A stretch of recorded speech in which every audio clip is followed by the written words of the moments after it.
April 13th. What we're going to do is just go over a couple more characteristics of quadratic functions, dealing with maximum, minimum, identifying our domain and range, and then trying to find, depending on which parabola I have, try to find what our maximum value is or our minimum value is. So first step is we need to see which parabola represents one where we have a minimum, which one represents where we have a maximum. So on this one, we have a minimum value, right? So we've got a parabola, goes down, and then all the way back up. So right here, we've got, right there is our vertex, right? Our vertex, and our vertex, we're going to represent, and we're going to use some new letters. We've got H and K. All right. So vertex is represented by the point H and K. When we have a parabola that's facing up, it means that our A value is positive, right? So it's positive. I probably should have typed this out. A is positive.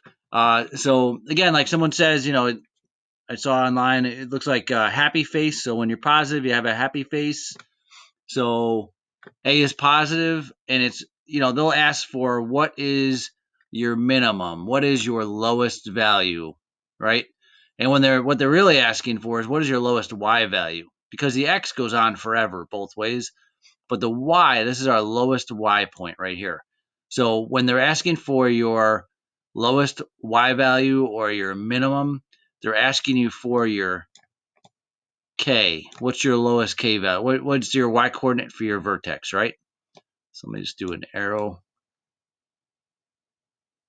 So they want to know what the K value is. So on any of these questions, we have to figure out what our vertex is. When we have a domain, we have basically a parabola that's facing, when we have a maximum, we have a parabola that is facing down. It's an unhappy face. So we have for this one, A is negative. I'm going to make that a small a, right? A is negative when we do that. So when it's negative, that means that we're going to have a parabola that's facing down. Our vertex is again H comma K.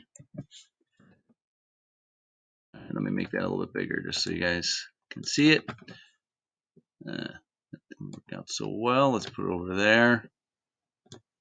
Okay, so our vertex is H comma K, and again, vertex right here is, right on that point right there. That's our vertex.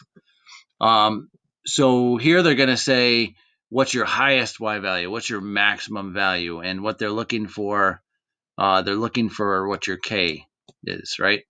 So again, we got to figure out, on any of these problems, we got to figure out what our vertex is. And this will get to be, we're going to get into our next part where it's going to be word problems, where it'll be a projectile, soccer ball in flight, a rocket, projectile, any of those things. They all follow this path, right? On these, this might be more like a data analysis. We have exponential growth with bacteria and everything else, but quadratics, something might follow more of a quadratic path. Exponential will be much steeper than this. So that's where you might have some real world applications of using this. Again, like when you're looking at, if you're in business and you're looking for maximum profit, they tend to use a quadratic equation to find out how many units to sell at what price in order to get their maximum profit. Okay. So when we look at this, I don't know if you guys remember from earlier in the year, domain is, so domain is X values, and range deals with our Y values. and I want to make that a lowercase y, and I want to make this a lowercase x. So when we're doing domain and range, remember we could say, negative infinity is less than x, all the way up to positive infinity, right? If you were to stretch this graph down, like just lay the lines all the way down on the x-axis, it would go on forever for both ways. So when we have a parabola, the domain is always negative infinity to positive infinity. We can also write this as all real numbers, and this is represented by that. All right, now let's say that this is all real numbers. Okay, so that's how they would represent it. Okay. Again, it doesn't matter if we have it going parabola that opens up or parabola that opens down. Domain is always all real numbers, always from negative infinity to positive infinity. Now, our range is going to be different. We're always going to have either a minimum or a maximum for our range. So in this case, we are looking for the vertex, right? We want to know for our vertex, we're going to say it's, let's see, let me actually write it out. So when we have a minimum, right? If we were to, again, collapse this onto the y-axis, both these sides onto the y-axis, it's going from this point all the way up. So saying, so we're saying that k is, or y is greater than or equal to k. So that's our minimum, right? K is our minimum. On this one, we're saying that y is less than or equal to k. All right. So the y, again, like if we collapse the parabola down on here, it's going to go all the way down. So that's our maximum amount. Okay. So increasing and decreasing. They might ask you this. So just you always read it like you read a book from left to right. You read a graph left to right. So this is saying that we're decreasing on the left side and we're increasing on the right side. All right. Just when we're going from decreasing to increasing. And on this one, we are increasing on the left and decreasing on the right. And think of it as if you threw a ball up in the air, it's going to increase in height, get to that point, and then it's coming back down. Okay. So again, you might have run into a question on the reasons dealing with that. So let's start with the example one. So if we have f of x equals x squared minus 2x minus 1, first thing we need to say, is it a maximum or a minimum? So we can tell that we have our a, right? A value is positive, right? And I'm assuming you guys remember, but remember our a is right next to that x squared value, right? So ax squared plus bx plus c. So if our a is positive, we know that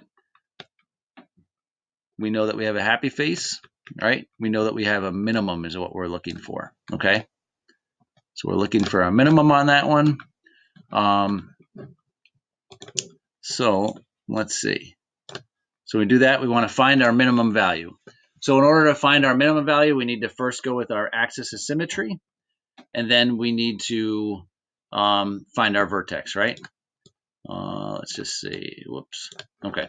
So to find our axis of symmetry, what we're going to do, again, we have our a value in this one. A equals 1, b equals -2, c, we don't use it, but it equals -1.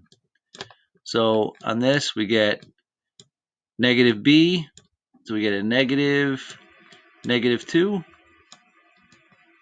all over 2 times a. Remember, you always got to check in this one. 2a is a 1, but we're going to put it in anyways. So 2 times 1.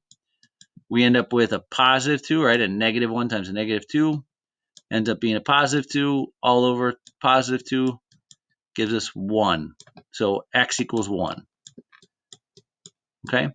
So when we do that, now all we have to do is we sub our 1 in for our x. So let me go back there. So I already put it in. I use function notation. So when x is 1, we get 1 squared minus 2 times 1 minus 1. So when we do that, we get f of 1 is equal to 1 minus 2 minus 1. So we end up with a negative 2. Okay, so that's all we have to do. We find our, let me grab this. We find our y value, and then we know that our minimum value is negative 2. So we know that y, if it's our minimum, y is greater than or equal to negative 2. If they were asking for something specifically, that specific minimum point, you would just say negative 2. Our domain is all real values in our range greater than or equal to negative 2. Okay, so minimum value is just going to be negative 2.